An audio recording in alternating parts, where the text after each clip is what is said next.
Have you ever noticed how much stuff is around you? And no, I'm not just talking about objects, it's deeper than that. There's too much in your days, in your thoughts, in your spaces, and yet it always feels like something's missing. It feels like everything's full but at the same time empty. It's like you're surrounded by things that don't say anything, that don't touch you anymore, that don't even need to be there, but they stay taking up space. And when you realize it, you're already living like this, tired, distracted, carrying what you don't need. Now take a second and pay attention, because what you're about to hear isn't just about owning less or having a pretty house. It has nothing to do with that. What's about to start is discomfort. Because Japanese minimalism, the real thing, is unsettling. It'll make you look at your life and ask, why do I have this here? Why am I still keeping this? Does this still make sense? And you're not always going to like the answer. The Japanese way of living with less didn't come from Pinterest. It comes from centuries of culture, of silence, of observing what's left when all the excess is gone. It's not about clean aesthetics. It's not about beige walls. It's about you looking around and finally breathing, feeling a certain relief, even without knowing where it comes from. Because when you start taking away what's extra,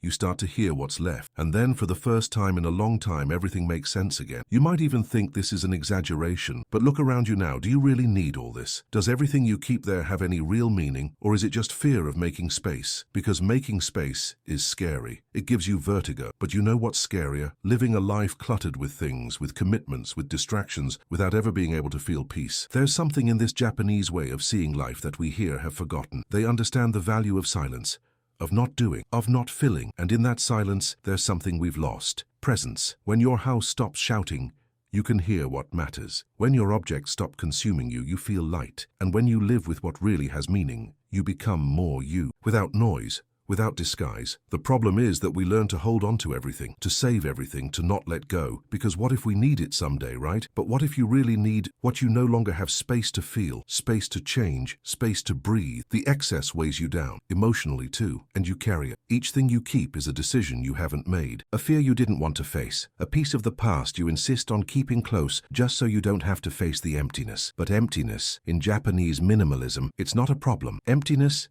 is the space where life happens. It's where the light comes in, where the silence speaks, where you discover that you need a lot less to live with more truth. When you take away what's not essential, you start to see what was always there but was covered up. And maybe that's what you've been looking for without knowing it. Have you ever stopped to think that the way you take care of your house is the way you take care of yourself? That what you accept to live with every day reflects what you allow in your own head. If everything's messy, if everything's cramped, if there's too much stuff, and maybe it's not just outside, maybe it's inside too, it's hard to realize that, because we like to believe that everything's okay, that it's just a phase, that it's just lack of time, but it's not. It's a choice every day, and you can continue carrying what you don't need anymore, or you can start letting go. And that's where Japanese minimalism comes in. Not as a trend, not as a quick fix, but as a path, a practice, an invitation to return to yourself. You don't have to throw everything away. You don't have to change everything at once, but you need to start looking with honesty, with courage, because each thing you keep out of inertia takes up a space that could be for something else, and mainly for another feeling. Have you ever wondered why so much seems to be missing?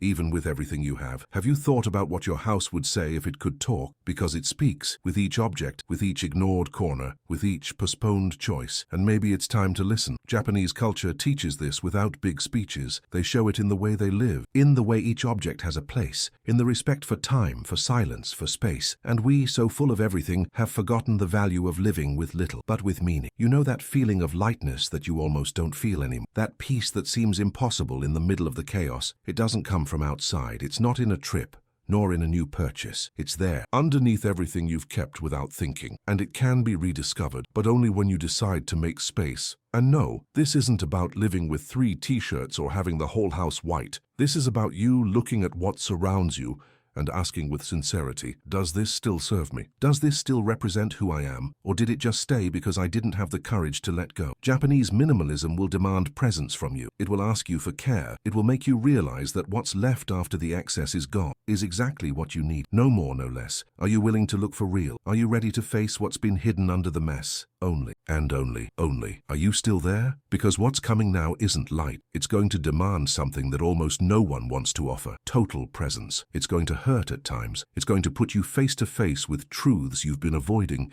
distracting yourself from, burying under everything you've accumulated. And if you've stayed until here, it's not because you just want to improve the decoration. It's because deep down, way down, you know that something's wrong with the way you've been living. And it's not just outside. It's inside. Everything's piled up. Everything's at maximum volume. And yet it seems like you can't hear anything that really matters. Japanese minimalism doesn't promise you immediate relief. It's not going to give you a quick formula, but it will show you what's left when you take away what no longer makes sense. And that can give you something you haven't felt in a long time. Clarity. A strange calm. A lightness that has nothing to do with comfort. It has to do with truth. Have you ever noticed how everything around you pushes you towards more? More productivity, more achievements, more distraction, more things. And the question no one asks you is, what if what's suffocating you is precisely this more? What if it's in the less that you'll find what you need? Not less for less's sake, less to reveal, less to be able to hear what's been muffled for a long time. The Japanese way of living with little has to do with time, but not in the sense of a clock. It's about presence. They've learned that what occupies the external space occupies the internal one too, and that's why everything there has intention. Everything has a purpose. It doesn't have to be beautiful nor expensive. It needs to have meaning, and when it doesn't stay. Because what you tolerate without realizing it shapes who you are without you noticing. The question that keeps coming back is, what have you been keeping out of habit? What's still there because you haven't stopped to decide if it still serves you? Because what you don't choose chooses for you. And maybe that's why you feel like life isn't yours, that it's just going, that it's slipping through your hands. But there's a way to get that back. There's a way to bring back control. But it's not going to happen with a new planner. It's going to happen when you start taking away the excess with courage. Courage to look at what you don't want to see anymore. Courage to let go of what no longer represents anything. Courage to accept that maybe you've been hiding behind the accumulation because it's easier to take care of 1,000 things than to take care of what really matters. And the essential, when you find it, disassembles you because it demands an emotional responsibility that the excess hides. That's what Japanese minimalism will show you, that what's left when everything goes away is precisely what you've been looking for. And it's not much. It's almost nothing, but it's everything. Have you noticed how much your house says about you? Not just what you have, but how you put it, how you take care of it, how you relate to what you choose to keep. If there's mess everywhere, it's because something inside is disorganized. If you have difficulty making space, maybe you're afraid of what will appear in the emptiness. But it's precisely in that space that the true things begin to grow. You can't keep saying that this doesn't matter, that it's just a detail, that it doesn't matter. It's not just about aesthetics, it's about energy. Everything you keep gives you something back. And if it doesn't give you back peace, purpose, or truth, it's stealing something from you. And the worst thing is that you've already gotten used to this theft. You've already normalized living tired, distracted, dissatisfied. That's why Japanese simplicity is so scary, because it exposes the contrast. It puts a mirror in front of you. And in that mirror, there's no makeup, just the essential, just what's left. And if what's left isn't enough to sustain you, then you need to change. But no one's going to do that for you. The decision to live with intention is yours, only yours. And it starts small. It starts in a corner of the house, in an object you don't look at anymore, in a decision you've postponed for years. It starts when you stop postponing the discomfort, because the discomfort is the sign that something's wrong. And when you listen to that sign, something moves. Something that's been stopped for a long time starts to move. Have you ever wondered what's there taking up space just because you haven't had the courage to say, this is over? Because there are things that have been over for a long time, but they're still there, pretending they're still part of it. And the more you tolerate it, the more you get lost. That's how the accumulation starts, with a, I'll see to this later, and that later never comes. That's what the Japanese lifestyle tries to avoid. They don't let things accumulate. They don't wait for the house to turn into chaos. They understand the value of maintenance, of silent care, of daily attention. Because when you take care a little every day, you don't need big cleanings.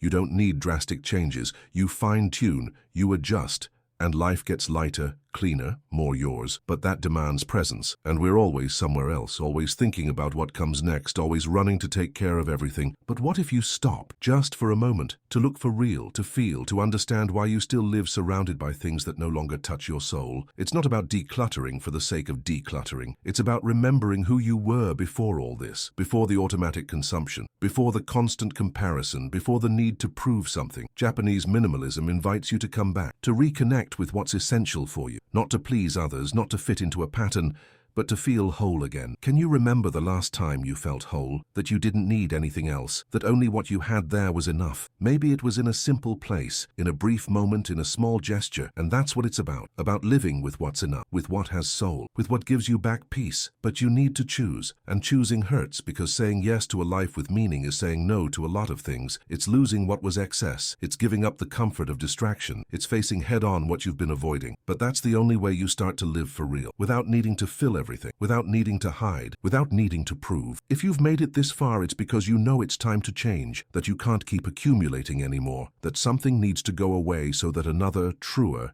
can come in. And this change doesn't come from outside. It won't be delivered by anyone. It will be born inside, in the silence of what's left after everything else is gone. And in that silence, finally, you will hear yourself. Only and only. You've made it this far. That says a lot already. You're no longer on autopilot. Some part of you decided to stop running away, stop pushing it off, stop living in the comfortable accumulation that anesthetizes you. It wasn't easy to get to this point, and from here on out it won't be either. But for the first time in a long time, you're starting to see with your own eyes. And when that happens, there's no going back. It's now that the real part begins. The part where you look around and can no longer hide behind the "this doesn't bother me." The part where you feel the weight of everything you've allowed in, of everything you've carried without questioning. But it's also the part where you start to let go. And in that process, you listen to yourself again, not in a hurry, not with guilt, with presence, with responsibility. Japanese minimalism doesn't come to organize your house.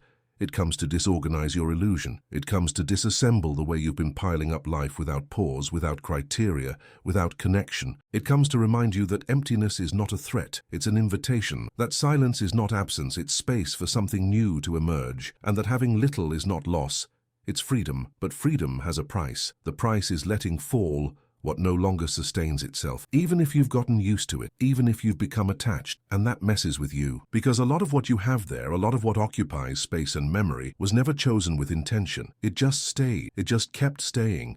And you kept staying too, kind of stopped, kind of distant from yourself. Enough. Now you know. Now you feel. And it's no use pretending it doesn't bother you. It's no use thinking that one day, without effort, things will sort themselves out. You need to do something. Start. A small gesture, an honest decision, a corner of the house, a conversation with yourself, and go as far as possible, and stop when you can't anymore. And then continue. That's what it's about the way of living that values what remains. That doesn't accumulate for the sake of accumulating. That doesn't postpone life waiting for the perfect moment, because that moment will never appear. You need to create the moment, and that starts now. Do you feel that what has surrounded you no longer represents what you want to live? Do you feel that your space is no longer yours, that the days go by and you no longer find yourself in them? Because minimalism, in the rawest sense, will ask you, who are you when everything that doesn't matter goes away? And if you still don't know how to answer, that's okay. The essential thing is to discover. And for that, you'll need to go taking layer by layer, not all at once, but with constancy, with attention, because each object that goes away, each thing you let go of, gives you back a piece of who you were before the world taught you to accumulate. Can you imagine your home with less stuff, your day with more time, your mind with more silence? It's not impossible, but it requires you to make a different choice than you've made until now, and to keep choosing, even when doubt creeps in, even when it seems like you're giving up important things, because what's truly important doesn't weigh you down. What's essential doesn't suffocate you. What has real value doesn't leave you empty. That's when life changes. Not by magic, not because you followed a formula, but because you started living with clarity, with truth. And that truth won't scream. It will appear slowly, in the space you've created, in the time you've freed up, in the feeling of being whole, even with less. Do you feel like you need more space to breathe, to exist, to live with meaning? Then don't wait any longer. No one will do it for you. Your house can stay full, your days can stay noisy, but if you want, you can start now. The change isn't in what you remove, it's in what remains after you remove it. Please share this blessed video so that it may touch and help other people like you and me. Don't forget to click the subscribe button if you haven't already. Thank you so much from the bottom of my heart for being part of our faith community. If you'd like to support our channel a little more, please consider becoming a channel member. I'll leave 2 more videos here so you can continue your search. Thank you and God bless you all. See you later.